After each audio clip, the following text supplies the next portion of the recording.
So today, I decided to make a video of me prepping for Mother's Day special. So, sa Mother's Day special natin, meron tayong bento box with 8 pieces of cupcakes. Tapos, meron tayong strawberry bouquet. Yeah, let's go guys! I'm gonna be here all day prepping 20 boxes and 6 bouquets. So, yeah. Samahan niyo ka guys. This is gonna be like what I do when I don't work. Kasi parang feeling ko, mas marami pa yung oras ko sa Henry's kaysa dito sa bahay. And I'm bartending there and also doing pull tabs, inventories, and ordering beers and kung ano-ano mga alak. Sobrang busy na as in, nagising talaga ako doon nang matagal, maayos ko lang lahat and make sure everything is okay. So yeah, anyways guys, this is me when I'm not working there. Napakarami pang dishes dyan. Ayusin ko pa yung dishes. Make sure everything is clean and I'm gonna plan my whole day. So, ayan. Nililinis mo tayo ng dishes and also we're gonna clean this. You look so lovely, it scares me to death. I used to get so insecure with you, it's different. Yeah, just something about you makes me so sure. Don't know what it is, but you make me wanna stay. Take a leap of faith. I know that you're safe, I know that you're safe. You'll be my parachute, baby. Know you'll catch me whenever I fall. I fall. It's like my laces untied, got me tripping right into your arms. Your arms. Headed straight down through the night clouds. So is my heart pounds 10,000 feet, but you're my parachute, baby. Know you'll catch me whenever I fall. I know you got me. Butterfly feeling, edge of a cliff. Rush of adrenaline in your kiss. Tethered up together, we could go the distance. Yeah, this atmospheric pressure, something when you pull me in you. You make me wanna stay, take a leap of faith. I know that you're safe, I know. You'll be my parachute, baby. Know you'll catch me whenever I fall. I fall. It's like my laces untied, got me tripping right into your arms. Your arms.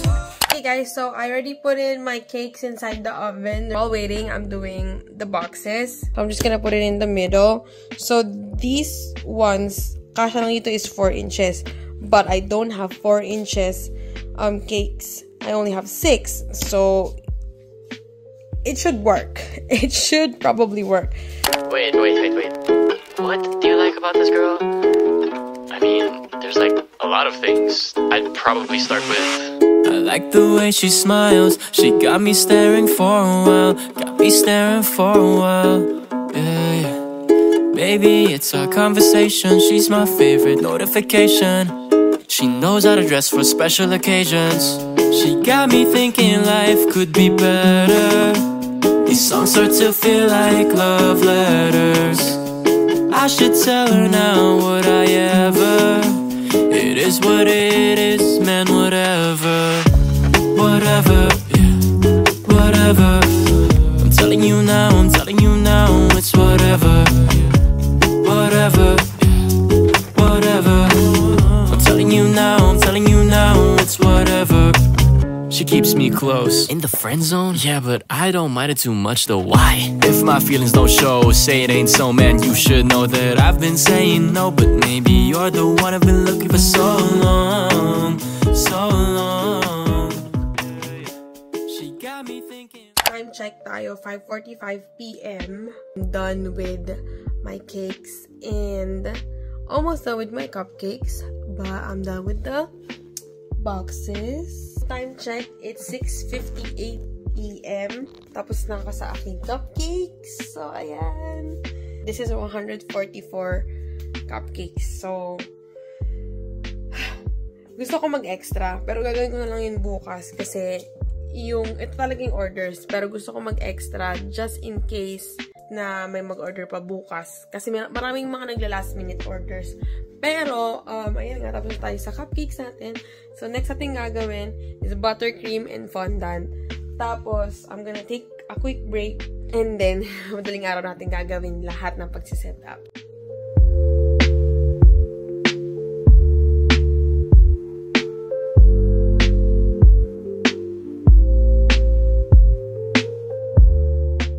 Time check, 11:20 p.m.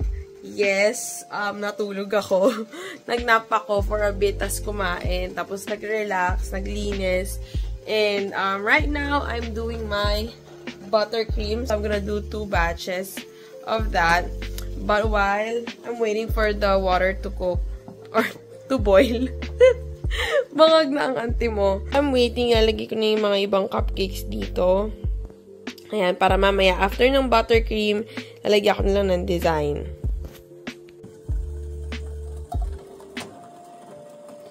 So, yes, I use American buttercream, pero depende kasi sa mga clients yun. Kapag alam mo, yung mga clients na, medyo gusto nila ng medyo matamis na buttercream, I use American buttercream. My personal, talaga kasi favorite kasi is yung, I think this is Swiss. Yeah, Swiss buttercream kasi, mas smooth siya.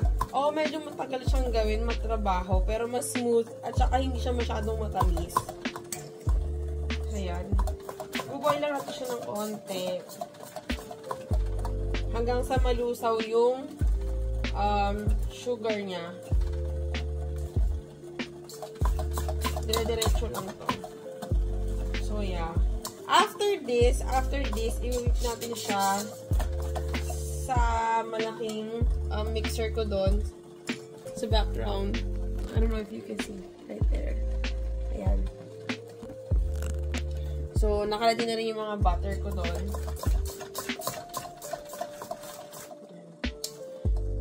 Kailangan dire-diretso ang pag-whisk nito kasi masusunog yung pwede siyang masunog or pwede siyang maluto. Ay, ayaw natin maluto yung itlog. Ayaw nating maluto ng parang, alam mo yun, magmukha tayong nagtutortang itlog. Yeah, so after this, guys, while I'm doing my buttercream, nilalagyan natin yung mga cupcakes doon sa boxes. And after that, we're gonna do the fondant. Kasi, pagkatapos ko itong i-whisk, mag-wait tayo ng 1 hour bago natin ilagay yung butter.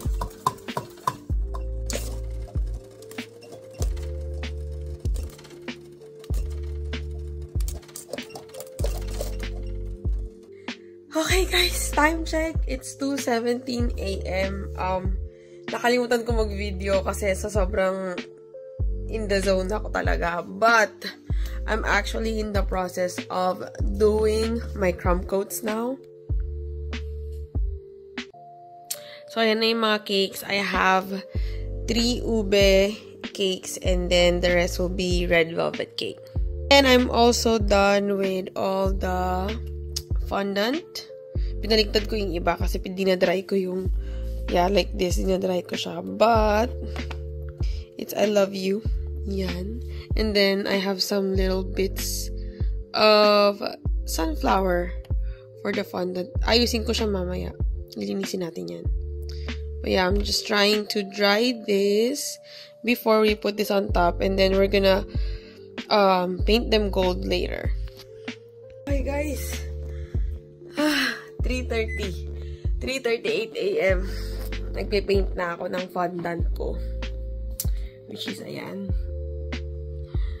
So, ang kailangan ko pang i-paint is 1, 2, 3, 4, 5, 6, 7, 8, 9, 10, 11, 12, 13, 14. 14, 15, 16, 17, 18, 19, 20, 21, 22, 23, 24, 25, 26, 27. 27 pa. Pero madali lang yung I love you part. Ang mahirap yung Happy Mother's Day. Kasi medyo intricate. So, tatapusin ko lang yon and then sisimulan ko na yung cakes ko. And then cupcake. And then hopefully makatulog na ako. Kasi sobrang kapagod talaga.